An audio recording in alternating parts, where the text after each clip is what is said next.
alihi wa ashabihi wa mawalah wa la hawla wa la quwata illa billah ma ba'du. Alhamdulillah para pendengar Radio Muslim rahimani wa rahimakumullah. Insyaallah kita melanjutkan kembali pelajaran kita dari kitab Fathul Islam.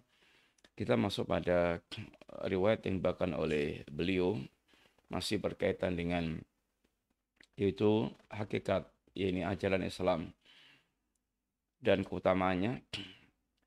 Walahumma, dan riwayat yang dibawakan oleh Imam Bukhari dan Muslim an Ibni Mas'udin radhiyallahu anhu, dari sahabat bin Mas'ud radhiyallahu anhu. Sahabat bin Mas'ud sahabat yang terkenal, termasuk senior, dan Nabi merekomendasikan manusia untuk belajar Quran. Barang siapa yang dia ingin belajar Quran seperti diturunkannya, maka belajarlah kepada Ibn Mas'ud. Beliau termasuk orang yang sangat terkenal keras dengan bid'ah, dan juga beliau memiliki keutamaan lain, diantaranya betis beliau lebih berat dibandingkan dengan Uhud. Padahal Uhud itu dari kiamat kelak. Uhud itu kira-kira panjangnya 7 kilo, lebarnya kira-kira 2-3 kilo, dan tingginya kira-kira 130-an meter. Intinya Ibnu Mas'ud adalah salah seorang sahabat yang memiliki banyak keutamaan. Berkata Ibnu Mas'ud, qala Rasulullah sallallahu alaihi wasallam, bersabda Rasulullah sallallahu alaihi wasallam, ana faratukum alal haud. Saya mendahului kalian ke telaga haud. Nabi mendahului ke telaga haud untuk nanti melayani umatnya.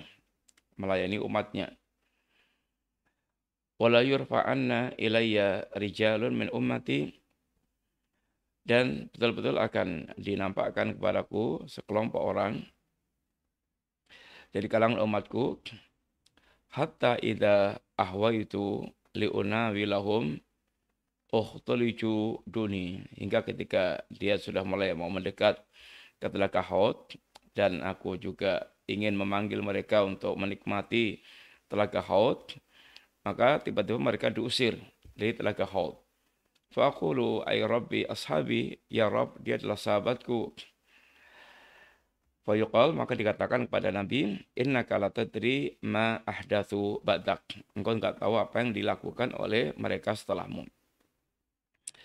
Ini adalah diantara keutamaan orang-orang yang mereka yaitu mengikuti sunnah Nabi. Maka mereka sebagaimana menikmati sunnah Nabi di dunia, maka mereka juga akan Allah berikan kesempatan minum di telaga haudnya Nabi. Telaga haudnya Nabi itu digambarkan airnya lebih putih daripada susu, kemudian luasnya persegi 4, seperjalan sebulan, kemudian gelas-gelasnya sebanyak bintang yang ada di langit. Barang siapa yang dia meminum dari telaga haud itu, mereka tidak akan yaitu kehausan lagi. Sehingga betul-betul mereka sangat menikmati telaga haud tersebut. Tetapi ada sekelompok orang yang mereka akan terusir dari telaga haudnya Nabi. Dan di antara mereka adalah orang-orang yang mereka merubah-rubah agama setelah ini wafatnya Nabi. Karena mereka membuat-buat bid'ah. Maka orang mereka tenggelam di dalam bid'ah. Bid'ah itu dikhawatirkan mereka akan terusir dari telaga haudnya Rasulullah Sallallahu Alaihi Wasallam, sehingga mereka termasuk terhinakan dengan terusirnya dari telaga haudnya Nabi tersebut. Walahumma, juga dalam riwayat Bukhari Muslim buka, an Abi Hurairah, dari sahabat Abu Hurairah radhiyallahu anhu. Abu Hurairah juga seorang sahabat memiliki banyak keutamaan. Di antaranya adalah beliau orang yang walaupun bersama dengan Nabi, keselamaannya bersama Nabi itu cukup singkat, 3-4 tahun, tetapi hafalan hadis beliau adalah 5.734. Banyak. Dan itu sangat wajar sekali. Pertama, Abu Hurairah orang yang memang mengkhususkan untuk mengumpulkan hadis. Kedua, beliau memiliki semangat yang sangat tinggi banget dalam mengumpulkan hadis. Sehingga ketika Abu Hurairah bertanya kepada Nabi tentang orang yang paling berbahagia dengan syafaatnya Nabi, maka kata Nabi, sungguh aku telah menyangka ya Abu Hurairah, tidak ada orang yang bertanya sebelummu min khirsika alal hadis, karena semangatmu di dalam perkara hadis. Sehingga di sini bagaimana Abu Hurairah orang memiliki semangat di dalam masalah membawakan hadis. Kemudian yang lebih penting lagi adalah Abu Hurairah, beliau didoakan oleh Nabi untuk tidak lupa hafalannya itu.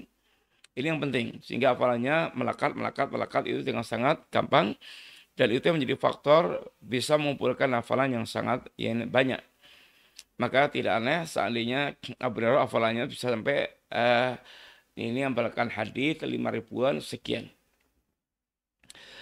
Abu Hurairah beliau menceritakan anna Rasulullah sallallahu alaihi wasallam qala, bahwa Nabi bersabda, waditu anna qad ra'aina ikhwanana.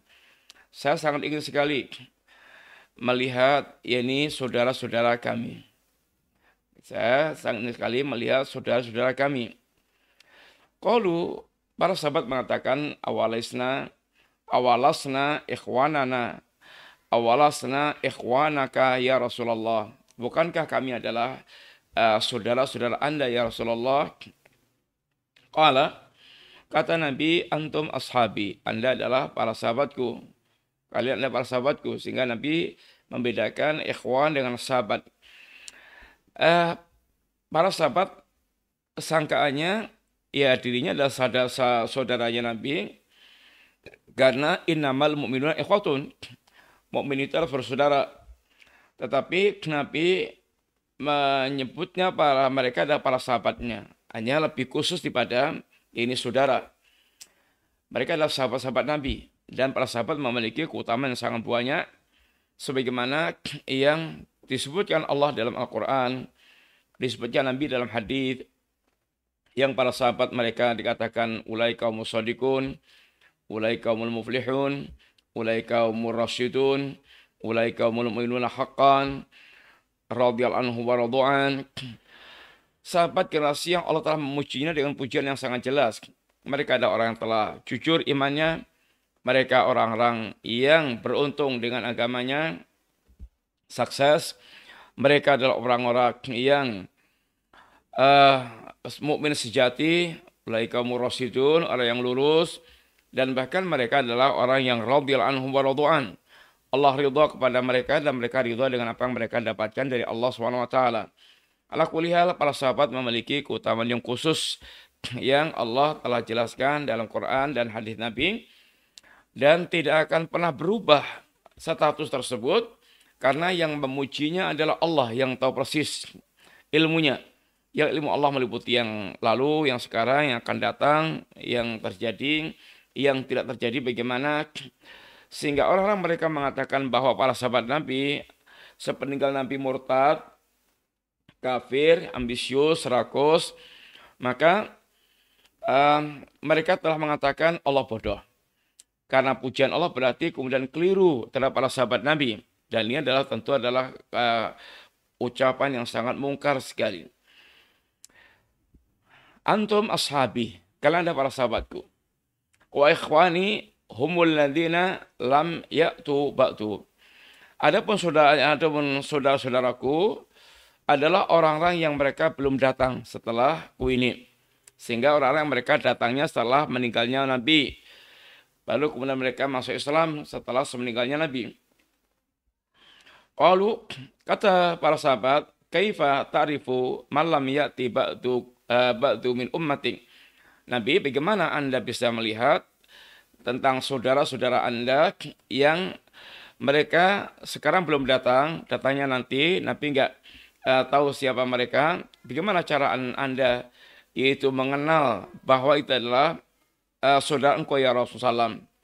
Qala, kata Nabi, ara'aitum law anna rajulan law khailun ghurrun muhajjalatun baina dhahrani khailin tuhmin buhmin alla ya'rifu khailah.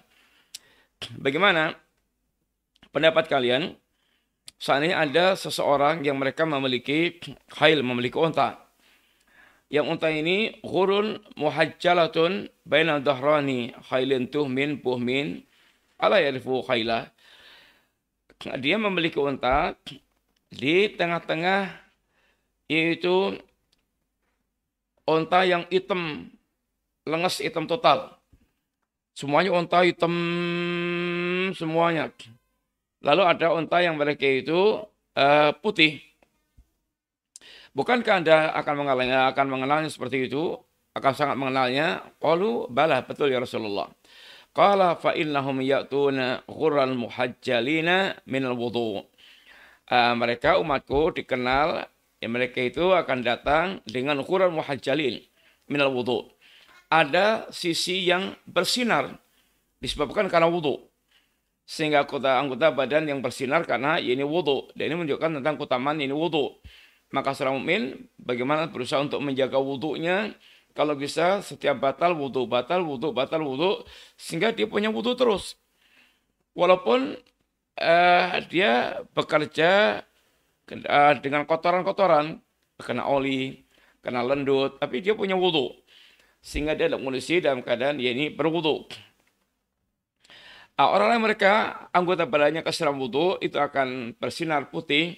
Sehingga Nabi mengenal dari bekas-bekas anggota wudu tersebut. Wa nafaratuhum alal khawd, dan aku mendalui mereka di telaga khawd. Ala layudhatanna rijalun an hawdi kama yudhatul ba'ir ad-dalu unatihim.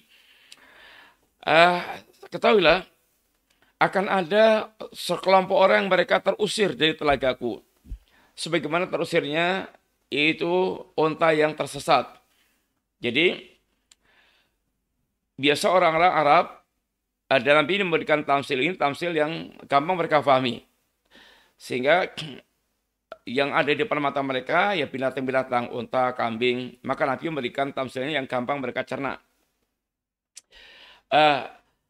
Mereka ini ada umat Nabi yang mereka terusir dari telaga Khawd. Sebagaimana terusirnya kampung unta yang asing, yang tersesat. Jadi kalau biasa orang Arab meminumkan untanya, nanti kalau datang unta asing, tahu ini unta asing, diusir. Nggak boleh dia bergabung pada unta yang sedang mereka menikmati minuman atau telaga itu. Ala halumma. Kemudian Nabi menyuruh mereka, halumma, kesini, ayo minum telaga ini haud. Fayuqal, maka dikatakan pada Nabi, innahum qad badalu ba'dak fa'aqulu suhkan. Dikatakan pada Nabi, ya Rasulullah, mereka telah mengganti agamamu. Telah mengganti agamamu setelahmu. Maka Nabi katakan, suhkan.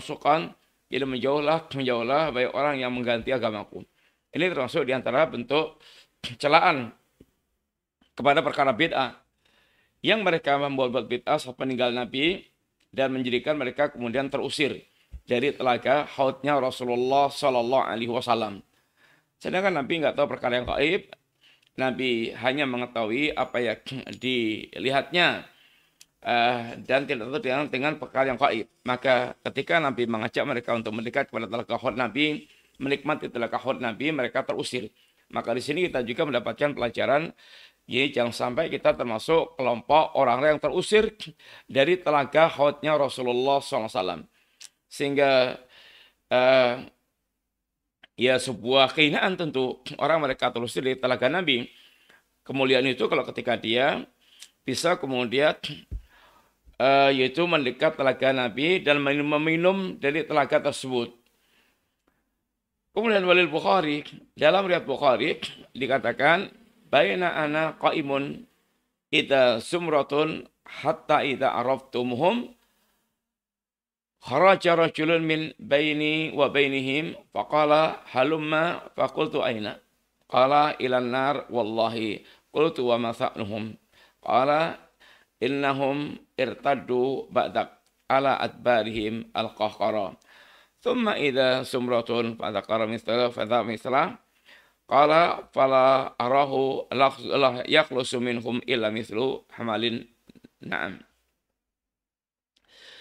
Dalam riwayat Bukhari dikatakan ketika saya sedang berdiri di telaga Khaut, maka tiba-tiba ada sekelompok yang mereka itu aku kenal.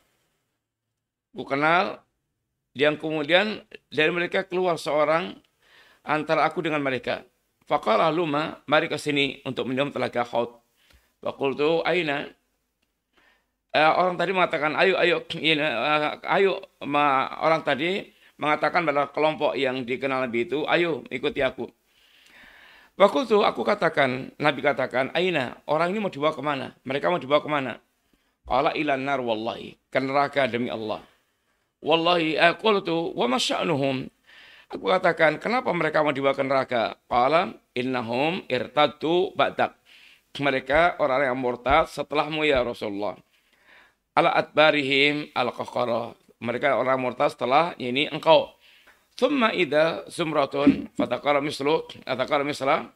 Lalu Nabi menyebutkan tentang sekelompok orang juga semisal dengan mereka. Qala fala urahu yakhlusu minhum illa mislu hamalin na'am.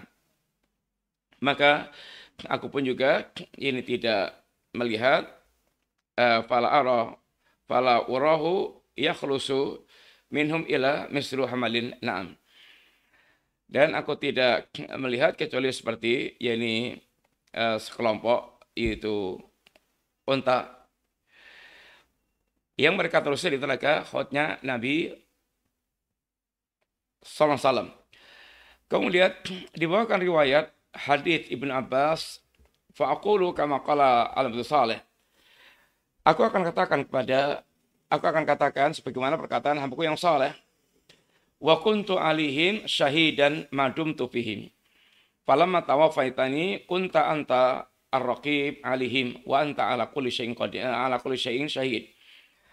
Nabi Muhammad ketika orang-orang yang terusir di telaga Khaut itu, Nabi asalnya nggak tahu mereka itu dipanggil Nabi karena merasa mereka umatnya. Mereka punya tanda dengan wudhu yang ada di anggota badan mereka. Tapi ternyata mereka kemudian diusir di telaga Khaut Nabi karena mereka melakukan yaitu mengganti-ganti agama sepeninggal Nabi Sallallahu Alaihi Wasallam. Maka Nabi mengatakan, saya akan katakan kepada Allah Ta'ala tentang mereka yang terusir, yang Nabi ingin mereka minum telaga Khaut Nabi, mereka ingin minum telaga Khaut Nabi, tetapi mereka terusir. Dan Nabi nggak tahu apa yang terjadi setelah meninggal beliau dan dikatakan mereka ada orang telah murtad atau mereka membuat bid'ah. Sehingga ada yang terusir karena murtad, ada yang mereka terusir karena membuat bid'ah. Maka Nabi katakan kuntu alihim syahidan madumtu fihim. Ya Allah, aku menjadi saksi atas mereka selama aku ada di tengah-tengah mereka. Falamma tawaffaitani kunta anta raqiba. Kemudian setelah aku wafat, telah engkau mematikan aku, maka engkaulah yang mengawasi mereka. Wa anta ala kulli syai'in syahid, dan engkau zat yang menyaksikan atas segala sesuatu. Hadis ini diantaranya bahwa bagaimana kita diajarkan oleh Nabi, kita diajarkan dengan riwayat tersebut agar kita konsisten di atas sunnah Rasulullah SAW. Agar tidak membuat bid'ah, apalagi murtad dari agama tersebut. Maka mereka akan terusir dari telaga Nabi. Dan Nabi ini melepas diri dari perbuatan mereka. Nabi nggak tahu apa yang mereka perbuat setelahnya. Tapi ketika mereka ketika Nabi diberitahu mereka ada orang yang murtad, mereka ada orang yang membuat bid'ah setelahmu, maka Nabi mengatakan sukon menjauhlah dari telaga ini, Khaut ini.